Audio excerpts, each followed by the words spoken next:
Rates आते जाते ऊपर नीचे होते रहते हैं, मार्केट चलता रहता है। तब तक आप 2-3 लाख रुपए का एफडी करा लीजिए, सोचिए कि मैं 8 साल के बाद इसको बैटरी में खर्चा करूंगा। हेलो गाइस, आप देख रहे हैं सिर्फ कार्स। और भाई ये जो वीडियो होने जा रही है बहुत ही ज़्यादा इन्फॉर्मेटिव होने जा रही है, क्योंकि आप जितने लोग भी गाड़ी का प्लान कर रहे हैं या फिर नहीं कर रहे, तो आप सभी को जो न्यूज़ पता चल गया होगा। टाटा ने हाल ही में अभी टाटा कर्व.ev लॉन्च किया है।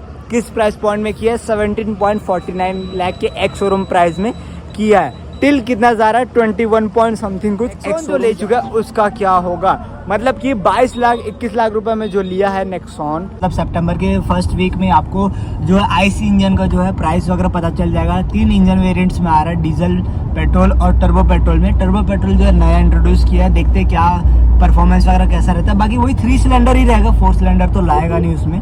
और जैसे कि आप सभी ने डिज़ाइन वाइज लुक वाइज देख लिया, कर्व डीजल हो या पेट्रोल हो या चाहे ईवी हो, ईवी को नया प्लेटफॉर्म में लॉन्च किया है और मेरे को देखने में काफ़ी पसंद आया। बट नेक्सॉन का क्या? नेक्सॉन का जो सेल्स ग्राफ है क्या डाउन होगा? वो जो अभी आज के डेट में अगर नॉर्मल नेक्सॉन की बात करूँ, 11,000 यूनिट जून 2024 रिपोर्ट के हिसाब से ये मैं बात कर रहा हूँ, 11,000 यूनिट का सेल हो रहा है जो आईसी इंजन में आता है। ईवी की बात कर लेता हूँ, 5 से 6,000 यूनिट में बिक रहा है। ठीक, 5 से 6,000 यूनिट में not only Nexon EV, all over EV की मैं बात कर रहा हूँ। नेक्सॉन ईवी जो है वो कहीं ना कहीं अगर मैं बात भी कर लूँ 3 से 4,000 यूनिट बिक रहा होगा।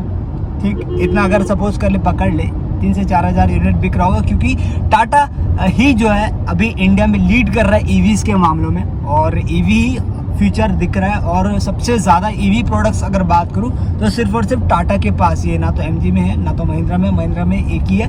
अभी आने का चल रहा है BE09 करके, देखते कब तक वो गाड़ी आ पाती है मार्केट में, देखने को कब तक मिलेगा। नेक्सॉन का जो कस्टमर है जो जून के महीने में 22 लाख या 21.5 लाख में भी चलो लिया है Nexon.ev, लेकिन अगस्त महीने में उसको झटका मिलता है कि 1.5 लाख रुपए या 2 लाख रुपए ऑलमोस्ट मोटा मोटा जो डिस्काउंट मिल रहा है Nexon.ev में। मेरा सीधा सीधा सवाल है टाटा से कि 1.5 से 2 लाख रुपए जो डिस्काउंट मिल रहा है, तो उस कस्टमर को कैसा लगेगा जब वो 15 दिन पहले गाड़ी लिया होगा और उसके बाद 7 तारीख को जो है इतना बड़ा झटका मिला होगा। मतलब इस मंथ के स्टार्टिंग में तो डिस्काउंट आ गया होगा। 1,80,000 रुपये आपको लॉन्ग रेंज के टॉप मॉडल में मिल रहा है, और लॉन्ग रेंज के बेस मॉडल में 1,20,000 रुपये मोटा मोटा जो है मैं आपको अप्रॉक्स बता रहा हूँ। तो ऊपर नीचे आप अपने डीलर टू डीलर वेरी कर सकते हो, उसमें आप करवा सकते हैं। बाकी सब्सिडी तो मिलेगा ही मिलेगा, लेकिन मोटा मोटा जो डिस्काउंट के कर्व के प्राइस के आने के बाद Nexon.ev का जो प्राइस इतना लगभग गिर चुका है। नेक्सॉन ओनर, तो आप क्या इस न्यूज़ के बाद अपना क्या व्यू रखना चाहोगे या कंपनी को क्या बोलना चाहोगे? जैसे कि कर्व.ev आगे 17,49,000 के प्राइस में टॉप मॉडल जा रहा है। एक शोरूम की अगर मैं बात करूँ 21.5 लाख, अगर 24-23 लाख में कर्व कोई ले रहा है, और जुलाई में या जून में जो Nexon.ev जो लिए हैं 21, 21.5, 22 लाख में, अभी जो मिल रहा है 18.5 लाख के एक्स शोरूम प्राइस, मतलब 2 लाख का मोटा मोटा डिस्काउंट चल रहा है अभी। तो आपके उसके ऊपर क्या व्यू है? यार सबसे पहले तो विद टाइम सारी चीज़ चेंज होते हैं, नए अपडेट्स के साथ कंपनी नए प्रोडक्ट्स लेकर आती है। ख़ास तौर पे टाटा को अगर देखें आप, नए प्रोडक्ट्स ईवी के सेगमेंट में बहुत सारे लॉन्च किए उन्होंने, तो प्राइस नया लाना बहुत ज़रूरी है। अगर प्राइस बढ़ा करके नहीं दूसरा चीज़ लेकर के आएंगे, अपडेटेड प्रोडक्ट नहीं लेके आएंगे, तो कस्टमर्स पुराने ही प्रोडक्ट्स को ज़्यादा खरीदेंगे। और अगर उनको इसकी भी सेल बरकरार रखनी तो इसकी सेल डाउन करनी, इसका प्राइस डाउन करना ही पड़ेगा उनको, वरना फिर ये नहीं बिकेगा, फिर उनका वही बिकेगा। तो कंपनी ये चाहती है कि उनका बैलेंस आउट रहे, स्टॉकिंग जो रहती है, उनकी इन्वेंट्री जो रहती है, वो अपने प्लानिंग के हिसाब से चलते हैं। और एक एग्जांपल से आपको मैं समझा देना चाहता हूँ। आप बताएं, जब फॉर्च्यूनर 2011 में इंडिया में लॉन्च हुआ था, तब उसकी प्राइस क्या थी? अनुमान 14.5 लाख रुपए। आज 54 लाख रुपए का है। 54 लाख रुपए का फॉर्च्यूनर आता है सर, लोग खरीद रहे हैं ना। उसमें से सिर्फ 28 लाख रुपए, 26 लाख रुपए हमारी गवर्नमेंट टैक्स ले लेती है सर। आप सिर्फ टैक्स भर रहे हो उस रॉयल्टी का, उस गाड़ी के रॉयल्टी का, उस फॉर्च्यूनर के नाम का, इनोवा का आप रॉयल्टी भर रहे हो। और वही कंपनी जो इतनी तगड़ी गाड़ी बना रही है, वो बेचारी एक मार्जिन नहीं कमा पा रही है। क्यों नहीं कमा पा रही है? गवर्नमेंट नहीं करना चाहती। गवर्नमेंट ये बताना चाहती है कि भैया तुम बाहर की गाड़ी चलाओगे तो भैया तुम टैक्स भरोगे। सिंपल सी बात है, एकदम सिंपल। कुछ बहुत अच्छी बात भी है, आत्मनिर्भर भारत बनाने के लिए बहुत जरूरी भी है।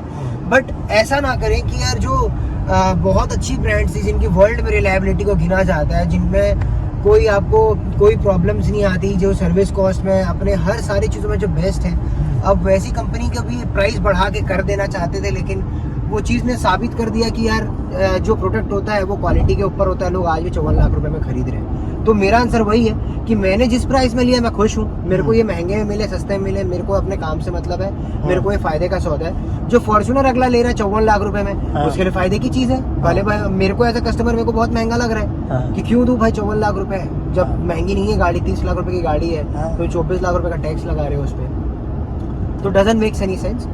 रेट्स आते जाते ऊपर नीचे होते रहते हैं, मार्केट चलता रहता है। वैसे एक दूसरा सवाल पूछा, मैं उसी जवाब का बहुत लंबा सा आंसर नहीं देते हुए इसको शॉर्ट से इसको रिलेट करता हूँ। जैसे आपने पूछा कि इसके रीसेल वैल्यू का क्या, यार जैसे हमने फर्स्ट गाड़ी भी खरीदी हमारे घर में, मन में आता है आपको 8 साल के बाद 10 साल के बाद गाड़ी एक आध बार जब खर्चा मांगती है ना, तब आप सोचते हो कि मैं रीसेल करूँ क्या इसको। लेकिन जब आप यूज कर रहे होते हो, आपको गाड़ी कोई नुकसान नहीं दे रही। हमारे पास सेंट्रो थी 22 साल से, आज तक नुकसान नहीं दी, हमने बेचने का ही नहीं सोचा लास्ट मोमेंट तक। लेकिन जब हमको ये वाली गाड़ी लेनी थी तो हमको ऑफर अच्छा मिल रहा था, हमने बोला यार क्यों छोड़े, और रह के भी कोई मतलब नहीं है, जंग आएगी, वेस्ट होगा, चलनी तो है नहीं अब। तो उस समय उसको अपन को उस वक्त स्क्रैप पॉलिसी के तहत उसको अपन को डिमोलिश करना पड़ा, है ना। लेकिन जो रीसेल वैल्यू है sir, resale value EV car का अभी तक तो नहीं आएगा, क्योंकि ये 8 साल की तो कंपनी से वारंटी दे रही है 1,60,000 किलोमीटर तक का। लेकिन जैसे हम बात कर रहे थे कि अभी बैटरीज महंगी है, अभी नया टेक्नोलॉजी है, अभी सारी चीज़ गवर्नमेंट के लिए भी नया नया है, कंपनीज के लिए भी नया नया है। अभी बैटरीज महंगी है क्योंकि इम्पोर्ट करना पड़ रहा है, सारी चीज़ें महंगी आ रही है। With 8 years 5 years down the line time, जब ये बैटरी सस्ती हो जाएगी सर, अगर मेरा गाड़ी में कुछ भी खराब होने का नहीं है और मेरे को 8 साल के बाद मेरे को 3 लाख का खर्चा आता है, मैं खुशी खुशी करवा सकता हूँ 8 साल के बाद, अगर 1,60,000 मेरा किलोमीटर जा चुका है। और डेफिनेटली ये 100% फैक्ट बात है कि बैटरी के अंदर 1000 बैटरी है सर। बैटरी के अंदर छोटे छोटे 500 800 अलग अलग साइजेस के हिसाब से अलग अलग वेरिएंट्स, नए नए टेक्नोलॉजीज आ रही हैं, साइजेस एंड शेप्स में अलग अलग बैटरी आ रही है, वो बड़े भी हो रहे हैं, मोटे भी हो रहे हैं, राइट। तो 8 साल के बाद अगर मेरे 50 सेल भी खराब होते हैं, 100 सेल भी खराब होते हैं, तो हमारे नॉर्मल गाड़ी का सर्विसिंग देखिए सर आप, हमेशा जाती है 10,000 8,000 किलोमीटर में, और 8,000 का 5,000 का बिल बना के ही आती है आराम से 100%। तो आप वो सारे 8 साल का आप निकालिए आपका ये, और वो आप सोचिए कि मैं एक साथ उसको पे करूंगा, तब तक आप 2-3 लाख रुपए का एफडी करा लीजिए। सोचिए कि मैं 8 साल के बाद इसको बैटरी में खर्चा करूंगा। दोनों तरीके से आप सोच सकते हो, लेकिन आप बेफिक्र होकर चलाइए।